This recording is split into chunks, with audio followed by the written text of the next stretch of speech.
Hi friends, welcome back to അമ്മായിസ് corner. എല്ലാവർക്കും സുഖമായിരിക്കട്ടെ എന്ന് പ്രാർത്ഥിക്കണം. അപ്പോൾ ഈ ഒരു ദിവസത്തെ നോമ്പിൻ്റെ വിശേഷങ്ങൾ അടങ്ങിയിട്ടുള്ളൊരു വീഡിയോ ആയിട്ടാണ് ഇന്ന് നമ്മൾ വന്നിട്ടുള്ളത് കേട്ടോ. അപ്പോൾ എൻ്റെ വീഡിയോ ആദ്യമായിട്ട് കാണുന്നവരാണെങ്കിൽ സബ്സ്ക്രൈബ് ചെയ്യണേ, ഇഷ്ടപ്പെട്ടാൽ ലൈക്ക് ചെയ്യാനും മറക്കരുത് കേട്ടോ. അപ്പോൾ ഇന്ന് ഞാൻ ഉണ്ടാക്കുന്നത് പത്തലാണ്. പത്തൽ ഞാൻ ഉണ്ടാക്കുമ്പോൾ സാധാരണ പുട്ടുപൊടി പിന്നെ എടുത്തിട്ടാണ് ഉണ്ടാക്കാറുള്ളത്. നമ്മൾ കടയിൽ നിന്ന് വാങ്ങുന്ന പുട്ടുപൊടി ഇല്ലേ, ആ പുട്ടുപൊടി കൊണ്ടാണ് പത്തൽ ഉണ്ടാക്കാറുള്ളത് കേട്ടോ. നല്ലതുപോലെ നന്നായി കിട്ടാറുണ്ട്, അതുപോലെ നല്ല ടേസ്റ്റുമാണ് കഴിക്കാനും. അപ്പം ഇത് വെച്ചിട്ടാണ് ഞാൻ ഉണ്ടാക്കാറുള്ളത്. അപ്പോൾ ഇന്ന് പിന്നെ കുറച്ച് ഓട്ടട ഉണ്ടാക്കാമെന്ന് വിചാരിച്ചു. എന്താണ് കഴിക്കാൻ നേരത്ത് നോമ്പൊക്കെ തുറന്ന് നമ്മൾ ചായയൊക്കെ കുടിക്കാൻ സമയത്ത് അല്പം ഓട്ടടയും പിന്നെ പൊടി വെച്ചിട്ട് ഓട്ടട ഉണ്ടാക്കാമെന്ന് വിചാരിച്ചു കേട്ടോ. പിന്നെ ഇന്നൊരു പോളയാണ് സ്പെഷ്യലായിട്ട് ഉണ്ടാക്കുന്നത്. അപ്പോൾ ആദ്യം ഞാൻ ചട്ടി അടുപ്പത്ത് വെച്ചിട്ടുണ്ട്.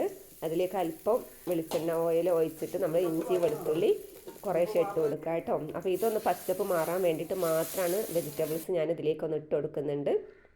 ഈ ഇഞ്ചി വെളുത്തുള്ളിൻ്റെ പച്ചപ്പ് മാറാൻ വേണ്ടിയിട്ട് മാത്രം ഇട്ട് കൊടുക്കുക കേട്ടോ, അല്ലാതെ വയറ്റുന്നൊന്നുമില്ല. അപ്പോൾ ഇതിലേക്കൊരു വലിയൊരു സവാള, അതുപോലെ ക്യാരറ്റ്, പച്ചമുളക്, ക്യാപ്സിക്കം അതാണ് ഇട്ട് കൊടുക്കുന്നത്. പിന്നെ ചപ്പ്, പുതിന, മല്ലിയില, പുതിനയില, ഇത്രയാണ് നമ്മൾ ഇതിലേക്ക് ഇട്ട് കൊടുക്കുന്നത് കേട്ടോ. അത് ഞാൻ ഇഞ്ചി വെളുത്തുള്ളി വയറ്റിയതിന് ശേഷം സവാള ഇട്ട് കൊടുത്തു. പിന്നെ എല്ലാം വെജിറ്റബിൾസ് ഇതെല്ലാം കൂടെ അതിലേക്ക് അങ്ങ് ഇട്ട് കൊടുത്തിട്ട് ഒന്ന് ഇളക്കി കൊടുത്ത് അങ്ങനെ ഇറക്കി വെക്കുന്നുണ്ട്. ഫ്ലെയിം ഓഫ് ആക്കുന്നുണ്ട് കേട്ടോ. അപ്പോൾ നമ്മൾ വയറ്റി എടുക്കുന്നൊന്നുമില്ല, വയറ്റി എടുക്കേണ്ട ഒരു ആവശ്യമില്ല കേട്ടോ. ആ ഇഞ്ചി വെളുത്തുള്ളിൻ്റെ പച്ചപ്പ് മാറാൻ വേണ്ടിയിട്ട് മാത്രം ഞാൻ അങ്ങ് ചട്ടിയിലിട്ടെന്ന് മാത്രമേ ഉള്ളൂ. പെട്ടെന്ന് നമുക്ക് ഉണ്ടാക്കിയെടുക്കാൻ പറ്റിയിട്ടുള്ള നല്ലൊരു പോളയാണ് കേട്ടോ, നല്ല ടേസ്റ്റാണ്. അപ്പോൾ എന്നും എണ്ണക്കടി തന്നെ വേണമെന്നില്ലല്ലോ അല്ലേ, എന്നും എണ്ണയിൽ തന്നെ മുക്കി പൊരിച്ചത് ഉണ്ടാക്കേണ്ട ഒരു ആവശ്യമില്ല. ഇടയ്ക്കൊക്കെ ഇങ്ങനെയും നമ്മൾ ആവിയിൽ വേവിച്ചതോ ഇതുപോലെ എന്തെങ്കിലുമൊക്കെ പിന്നെ ചുട്ടെടുക്കുന്നതൊക്കെ ഉണ്ടാക്കിയെടുക്കുക കേട്ടോ. എന്താ വെച്ചാൽ മക്കളുണ്ടാകുമ്പോൾ നമുക്ക് എന്തെങ്കിലും ഒന്ന് ഉണ്ടാക്കാഞ്ഞാലൊരു വിഷമാണല്ലോ അല്ലേ. അപ്പോൾ അതിന് വേണ്ടി അങ്ങ് ഉണ്ടാക്കുക എന്നുള്ളേ. പിന്നെ ഇതിലേക്ക് ഞാൻ പിന്നെ ഉരുളക്കിഴങ്ങ് ഉണ്ടായിരുന്നു കേട്ടോ, ബോയിൽ ചെയ്ത് വെച്ച പൊട്ടാറ്റോ ഉരുളക്കിഴങ്ങ് 2-3 ഉരുളക്കിഴങ്ങ് ഉണ്ടായിരുന്നു പുഴുങ്ങി വെച്ചത്. അപ്പോൾ ഇത് നല്ലത് തൊലിയൊക്കെ കളഞ്ഞതിന് ശേഷം ഇതിലേക്ക് അങ്ങ് ഗ്രേറ്റ് ചെയ്ത് അങ്ങ് ഇട്ട് കൊടുക്കുന്നുണ്ട് കേട്ടോ.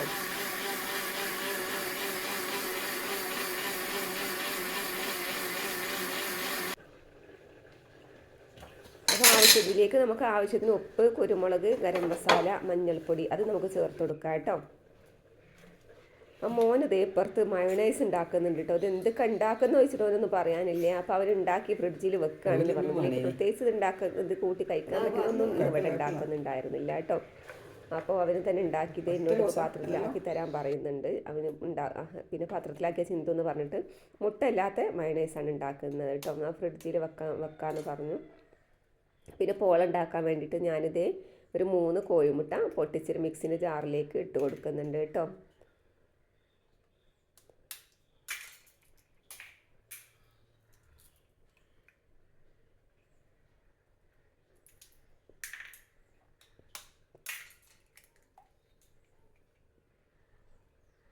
മൂന്നെണ്ണം മതി. നമ്മളെ വെജിറ്റബിൾസ് എത്രത്തോളാണോ ഉള്ളത് അതിനനുസരിച്ച് ഇട്ട് കൊടുത്താൽ മതി കേട്ടോ. പിന്നെ നമുക്ക് അതിലേക്ക് ചിക്കനൊക്കെ ഉണ്ടെങ്കിൽ അതും പിന്നെ ചിക്കനോ ബീഫോ എന്താ ഉള്ളതൊക്കെ ഇട്ട് കൊടുക്കുക കേട്ടോ. പിന്നെ ഇതിലേക്ക് ഞാൻ അര ഗ്ലാസ് പാൽ ഒഴിച്ചിട്ടുണ്ട്. ഒരു 2-3 ടേബിൾ സ്പൂൺ മൈദ ചേർത്ത് കൊടുക്കുന്നുണ്ട് കേട്ടോ. നമ്മളെ മനോധർമ്മത്തിനനുസരിച്ച് അങ്ങ് ഇട്ട് കൊടുത്താൽ മതി. പിന്നെ അതൊന്ന് അടിച്ചെടുത്തതിന് ശേഷം അല്പം കുരുമുളക് പൊടി, പിന്നെ ആവശ്യത്തിന് ഉപ്പ്, പിന്നെ അല്പം ഗരം മസാല ഒക്കെ ഇട്ട് കൊടുക്കുന്നുണ്ട്. മഞ്ഞൾപ്പൊടിയോ ഗരം മസാല എന്താ വേണ്ടത് നമുക്ക് ഇതിലേക്ക് അങ്ങ് ഇട്ട് കൊടുക്കുക. അല്ലെങ്കിൽ നമുക്ക് പിന്നെ വെജിറ്റബിൾസിൻ്റെ കൂടെ അതിലേക്ക് അങ്ങ് ഇട്ട് കൊടുത്താലും മതി കേട്ടോ. ഞാനത് അടിച്ചെടുത്തിട്ടുണ്ട്. ഇനി ഒരു ഡവർ എടുത്തിട്ട് ഇതിലേക്ക് നമ്മൾ ഈ കൂട്ട് ഇതിലേക്ക് അങ്ങ് ഇട്ട് കൊടുക്കാം. ഇതിലേക്ക് പിന്നെ എന്താണ് ഞാൻ പറഞ്ഞല്ലോ, ചിക്കനോ ബീഫോ എന്താ വേണ്ടത് വെച്ചാൽ അത് ഇട്ട് കൊടുക്കാം. നമ്മളെ ടേസ്റ്റിനനുസരിച്ച് നമുക്ക് എന്താ ഉള്ളത് വെച്ചാൽ അതിനനുസരിച്ച് ഇട്ട് കൊടുക്കാം കേട്ടോ. അപ്പോൾ എനിക്കിത് പെട്ടെന്ന് തോന്നിയൊരു ഐഡിയ ഇതുണ്ടാക്കാമെന്ന് വിചാരിച്ചു. അപ്പോൾ അങ്ങനെ ഉണ്ടാക്കാമെന്നുള്ളേ. അപ്പം നമ്മൾ മുട്ട മിക്സ് ഇതിലേക്ക് അങ്ങ് ഒഴിച്ച് നല്ലതുപോലെ മിക്സ് ചെയ്ത് കൊടുക്കാം. എന്നിട്ട് നമുക്ക് ചട്ടിയിലേക്ക് ഒഴിച്ച് കൊടുക്കാം കേട്ടോ.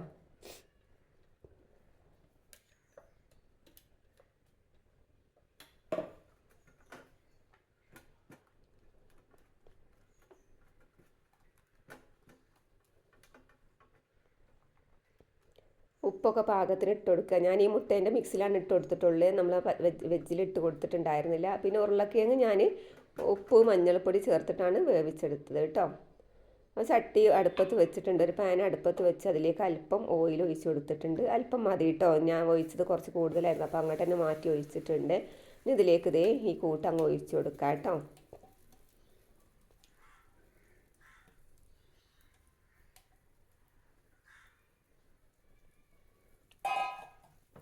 നമുക്ക് എന്താണോ വീട്ടിലുള്ളത് അത് വെച്ചൊക്കെ നമുക്ക് ഉണ്ടാക്കിയെടുക്കാം. അപ്പോൾ എളുപ്പം ഉണ്ടാക്കാൻ പറ്റിയിട്ടുള്ള ഒന്നാണ് കേട്ടോ, മക്കൾക്ക് ഇഷ്ടപ്പെടുകയും ചെയ്യും. ഇതിലേക്ക് ഞാൻ കുറച്ച് മൊസറല ചീസില്ലേ, അത് കുറച്ച് അല്പം ചുരണ്ടി ഇട്ട് കൊടുക്കുന്നുണ്ട്. അപ്പം മോന് പിന്നെ കഴിക്കാൻ സമയത്ത് അവന് വേറെ ചുരണ്ടി ഓവനിലൊക്കെ വെച്ച് ഒന്നും കൂടി ആക്കിയിട്ടുണ്ട്. ഞാൻ ഇട്ട് കൊടുത്ത് പിശുക്കിയാണ് ഇട്ടെന്നൊക്കെ പറഞ്ഞിട്ട് പിശുക്കി ഇട്ടുന്നു. അപ്പോൾ ഇതിന് കൂടുതലും ഉണ്ടാകാൻ തോന്നിയിട്ടില്ല കേട്ടോ, കുറച്ചങ്ങ് ഇട്ടുന്നുള്ളൂ. പിന്നെ ഇതിലേക്ക് ഇതേ ക്യാപ്സിക്കത്തിൻ്റെ കഷ്ണം മുറിച്ചത്, തക്കാളിൻ്റെ ഉള്ളിലെ പൾപ്പൊക്കെ ഒഴിവാക്കിയിട്ട് പിന്നെ തക്കാളി മുറിച്ചതും അതും കഷ്ണങ്ങളാക്കി ഇട്ട് കൊടുക്കുന്നുണ്ട്. പിന്നെ ചിക്കൻ പൊരിച്ചതുണ്ടായിരുന്നു, അതും ചെറിയ കഷ്ണങ്ങളാക്കി പൊരിച്ചതായിരുന്നു കേട്ടോ. അപ്പോൾ അതും ഇതിലേക്ക് അങ്ങ് മേലെ ഇട്ട് കൊടുക്കുന്നുണ്ട് കേട്ടോ. ഇനി നമുക്ക് ചെറിയ തീയിൽ അടച്ച് വെച്ചങ്ങ് വേവിച്ചെടുക്കാം. ചീസൊക്കെ നിങ്ങളുടെ കയ്യിൽ ഉള്ളതിനനുസരിച്ച് നമുക്ക് ഇട്ട് കൊടുക്കാം. ഞാൻ കുറച്ച് അങ്ങ് ഇട്ട് കൊടുത്തിട്ടുള്ളൂ. അപ്പോൾ മോന് പിശുക്കുന്നത് കഴിക്കാൻ സമയത്ത് അവൻ പറഞ്ഞു പിശുക്കാണ് ചീസ് ഇട്ടത് എന്ന് പറഞ്ഞാൽ അവനൊരു കഷ്ണത്തിന് വേറെ ചീസൊക്കെ ഇട്ട് ഉണ്ടാക്കി വേറെ ചൂടാക്കി എടുത്തു കേട്ടോ, പിന്നെ ഓവനിൽ വെച്ചിട്ട്. അപ്പോൾ നമുക്ക് കുത്തി നോക്കണ്ട, നമുക്കിത് എടുക്കാനായണോ, നമുക്ക് ഇങ്ങനെ ചട്ടി നടർന്ന് പോരാനായണോ എന്ന് നോക്കിയാൽ മതി കേട്ടോ. അതിന് മേലെ ഭാഗം നമ്മൾ ചീസ് ഇട്ടതാകുമ്പോൾ ഇങ്ങനെ ചട്ടിക്ക് വേറെ ചട്ടിക്ക് മറിക്കാൻ പറ്റില്ല. അപ്പോൾ എന്താ, ഒരു കൽച്ചട്ടി ഞാനിതേ നല്ലതുപോലെ ചൂടാക്കി എടുത്തിട്ട് പിന്നെ ഇതിൻ്റെ മേലെ കമഴ്ത്തി വെച്ച് കൊടുക്കുന്നുണ്ട് കേട്ടോ. അപ്പോൾ നല്ലതുപോലെ വേവുകയും ചെയ്യും. മോൾ ഭാഗം വേവാൻ വേണ്ടിയിട്ടാണ്, ഇങ്ങനെ മതി കേട്ടോ. നല്ലതുപോലെ വെന്തിട്ടുണ്ടായിരുന്നു കേട്ടോ.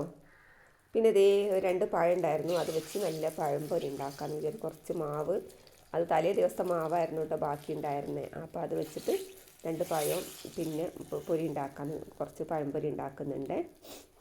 മാവ് പിന്നെയും ബാക്കിയാണ് വന്നത് കേട്ടോ. പിന്നെ കറി ആയിട്ടുണ്ട്. അതുപോലെ തന്നെ കുറച്ച് സ്വല്പം ചിക്കൻ്റെ കഷ്ണങ്ങളൊക്കെ ഇട്ടിട്ട് ഒരു ചാറ്, കറി പത്തിരിക്കോ പത്തൽക്ക് എന്തായാലും ഒരു കറി നിർബന്ധമാണല്ലോ അല്ലേ. ആ പത്തൽക്ക് ഏറ്റവും ടേസ്റ്റ് നല്ല ബീഫ് ഇഷ്ടമാണ് കേട്ടോ. തലേ ദിവസം ബീഫായിരുന്നു ഉണ്ടായിരുന്നുണ്ട്, അപ്പോൾ അതിന് വേണ്ടി ഉണ്ടാക്കിയതായിരുന്നു പത്തൽ. അപ്പോൾ ഇതിന് മാവ് ഇത് കുഴച്ചത് കുറച്ച് പൊടി ബാക്കി വന്നപ്പോൾ ഞാൻ ഇങ്ങനെ പിറ്റേ ദിവസം അത് ഉണ്ടാക്കിയെന്നുള്ളൂ കേട്ടോ. പിന്നെ മുന്തിരി വേവിച്ച് വെച്ചതുണ്ടായിരുന്നു, അപ്പോൾ അത് ജ്യൂസ് അടിക്കാമെന്ന് വിചാരിച്ചു. ഇതേ നമ്മുടെ പോൾ അവിടെ തയ്യാറായിട്ടുണ്ട്. നല്ല ടേസ്റ്റുള്ളൊരു പോളായിരുന്നു കേട്ടോ. അങ്ങനെ ഉണ്ടാക്കി നോക്കാത്തവരുണ്ടെങ്കിൽ വീട്ടിലുള്ള ഇൻഗ്രീഡിയൻസ് ഒക്കെ വെച്ചിട്ട് അങ്ങ് ഉണ്ടാക്കി നോക്കണേ. തീർച്ചയായിട്ടും ഇഷ്ടപ്പെടുകയും ചെയ്യും, കുട്ടികൾക്കൊക്കെ ഒത്തിരി ഇഷ്ടമാവുകയും ചെയ്യും കേട്ടോ. നോമ്പ് തുറക്കാനൊക്കെ ആയിട്ടുണ്ട്. സാധനങ്ങളൊക്കെ എടുത്ത് വെച്ചിട്ടുണ്ട്. ഫ്രൂട്ട്സൊക്കെ വലിയ മക്കൾ ആരെങ്കിലുമൊക്കെ ഒന്ന് ചെത്തി വെക്കും കേട്ടോ. ഹസ്ബൻഡ് ചെത്തി വെച്ച് പോയതാണ്. ആൾക്കിന്ന് വേറെ നോമ്പ് തുറണ്ട് കേട്ടോ.